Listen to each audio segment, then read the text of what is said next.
Hi friends, எல்லோருக்கும் வணக்கம். எல்லோரும் எப்படி இருக்கீங்க? நல்லா இருக்கீங்களா? இன்றைக்கி அந்த கதையோட அடுத்த பகுதி தான் பார்க்க போகிறோம். அதுக்கு முன்னாடி நீங்கள் செய்ய வேண்டிய விஷயம் என்ன அப்படின்னு கேட்டிங்கன்னா, மறக்காம நம்ம சேனலை சப்ஸ்கிரைப் பண்ணிக்கோங்க. கீழே இருக்க பெல் பட்டனையும் கிளிக் பண்ணுங்கள். அப்போ தான் நான் போடுற வீடியோஸ் எல்லாமே உங்களுக்கு உடனுக்குடனே நோட்டிஃபிகேஷன் தரும். ஸோ மறக்காமல் சேனலை சப்ஸ்கிரைப் பண்ணிவிட்டு வீடியோ பாருங்கள் ஃப்ரெண்ட்ஸ். வாங்க நம்ம கதைக்குள்ளே போகலாம்.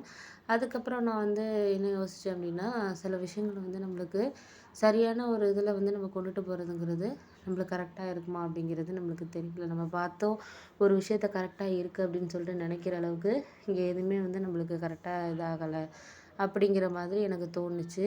சரி, ஒரு சில விஷயத்த நம்மளுக்கு சரியான ஒரு இதில் இது பண்ணுறதுக்கு இது நம்மளுக்கு கரெக்டாக இருக்கும் அப்படின்ட்டு அப்புறம் அவர் சொன்னார், அந்த அண்ணன் சொன்னார், இது மாதிரி நீங்கள் ஒன்றும் கவலைப்படாதீங்கப்பா, எதாக இருந்தாலும் நம்ம பார்த்துக்கலாம், எதாக இருந்தாலும் நம்ம சமாளிக்கிறதுக்கு பண்ணியிருக்கோம், நீங்கள் ஒன்றும் கவலைப்படாதீங்க அப்படின்னு சொல்லிட்டு சொன்னார்.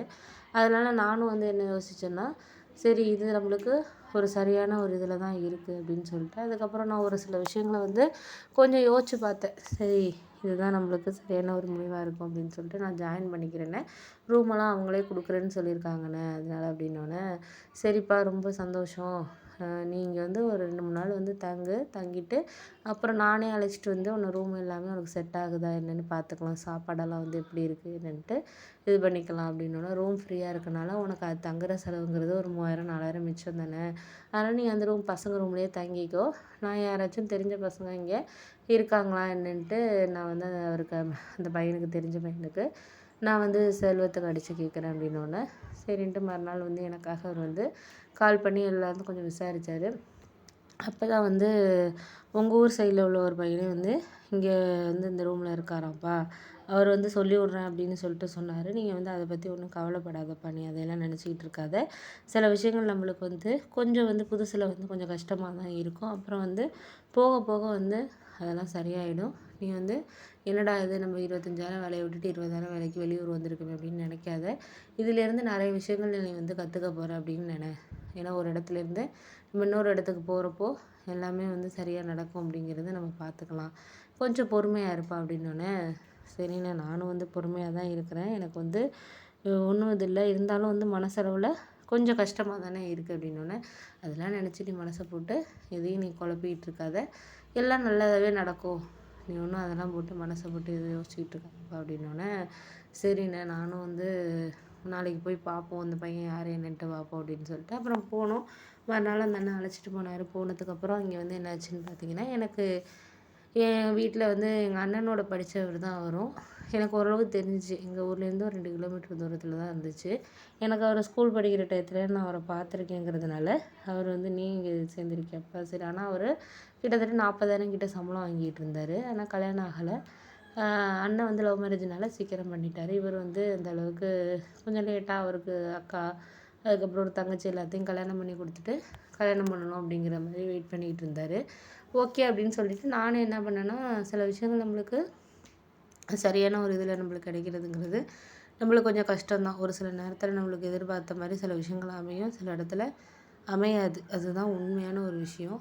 அதனால நான் என்ன யோசிச்சேன்னா, சரி, இதுக்கப்புறம் நம்ம இந்த விஷயத்தில் இனிமேல் கொஞ்சம் முயற்சி பண்ணணும் அப்படின்னு சொல்லிட்டு அப்புறம் அந்த அண்ணன் சொன்னார், நான் பார்த்துக்கிறேன், நீங்கள் ஒன்றும் கவலைப்படாதீங்க, எதாக இருந்தாலும் கொஞ்சம் நம்ம அட்ஜஸ்ட் பண்ணி பார்ப்போம் அப்படின்னு சொல்லிட்டு இருந்தார். ஓகே அப்படின்னு சொல்லிவிட்டு அதுக்கப்புறம் நான் என்ன யோசித்தேன்னா, சில இதை நம்ம இதுக்கப்புறம் எதாக இருந்தாலும் நம்ம சரியான ஒரு இதில் கொண்டு போகணும் அப்படின்னு சொல்லிட்டு அதுக்கப்புறம் நான் இது பண்ணேன். அதுக்கப்புறம் ஒரு 2-3 நாள் கழித்து என்னாச்சுன்னு பார்த்தீங்கன்னா, அதுக்கப்புறம் அந்த ரூமுக்கெல்லாம் போயிட்டு முன்னாடியே அவங்கக்கிட்ட எப்படி என்னன்ட்டு சாப்பாடெல்லாம் கொஞ்சம் கம்மியாக இருக்கிற மாதிரி ஹோட்டல்லையே நம்ம பார்த்துக்கணும். ஏன்னா வாங்குகிற சம்பளம் ஒரு மாதத்துக்கு ஒரு 3000 ரூபா, ஒரு நாளைக்கு 100 கூட ஒரு 3000 போயிட்டுனா கூட நம்மளுக்கு ஒரு 17,000 மிச்சம் பண்ணலாம். அம்மா அப்பா என்ன சொல்லிட்டாங்கன்னா, நீ கொஞ்சம் சேவ் பண்ணிக்கோ, ஏன்னா அண்ணனும் மேரேஜ் பண்ணிக்கிட்டான். அப்பா தான் இப்போ அவர் கம்பெனியில் தான் அவருக்கு மந்த்லி ஏதோ ஒரு அமௌண்ட்டு போடுறாங்க, அதனால் அதை வச்சு நாங்கள் பார்த்துக்குறோம், நீ அவனோட லைஃப் ஆக்குறதுக்கு, ஏன்னா 5 இயர்ஸ் ஆகும் நீ சம்பாரித்து வீட்டுக்கு தான் கொடுத்தேன், நான் வீடு சீர் பண்ணுறதுக்கு இனிமேனாச்சும் எடுக்கிற சம்பளத்துலேருந்து உன் சேவிங்ஸை பார்த்துக்கணும்ப்பா அப்படிங்கிற மாதிரி எங்கள் அம்மா எல்லாருமே சொல்ல ஆரம்பிச்சிட்டாங்க. அதுக்கப்புறம் நான் என்ன முடிவு பண்ணேன்னா, சரி, இதுக்கப்புறம் அம்மா அப்பா சொல்கிற மாதிரி நம்மளும் கொஞ்சம் சேவ் பண்ண ஆரம்பிச்சுன்னா அப்புறம் ஒரு 3-4 மந்த்ஸ் இப்படி ஒர்க் பண்ணேன். ஒர்க் பண்ணி ஓரளவு எனக்கு அமௌண்ட் கிட்டத்தட்ட ஒரு 80,000 கிட்ட நான் எல்லாம் சேவ் பண்ணி வச்சுருந்தேன் ஒரு 3-4 மந்த்லேயே. சேவ் பண்ணிவிட்டு கொஞ்சம் கொஞ்சமாக வந்து இன்க்ரிமெண்ட்டும் போக ஆரம்பித்தாங்க. 20,000லேருந்து 22,000 அப்படி போக ஆரம்பித்தாங்க. 1 இயர்லேயே பார்த்தோன்னா கிட்டத்தட்ட ஒரு 25,000 சம்பளத்துக்கு வந்து வர ஆரம்பிச்சிட்டேன். அப்போ தான் எனக்கு கொஞ்சம் சந்தோஷமாக இருந்துச்சு. பரவாயில்ல, இன்க்ரிமெண்ட் நல்லா போடுறாங்க அப்படின்னு சொல்லிட்டு. அதுக்கப்புறம் தான் ஊருக்கு கிளம்பி நான் வந்து வேலைக்கு சேர்ந்ததுலேருந்து ஒரு 7, 8 மாதம் ஊருக்கே போகல. ஒரு 2, 3 மாதத்துல போயிட்டு வந்தேன். அதுக்கப்புறம் ஒரு 7, 8 மாதத்துல வந்து ஊருக்கே போகல. சண்டேல கூட வேலை பார்க்குறது. ஏன்னா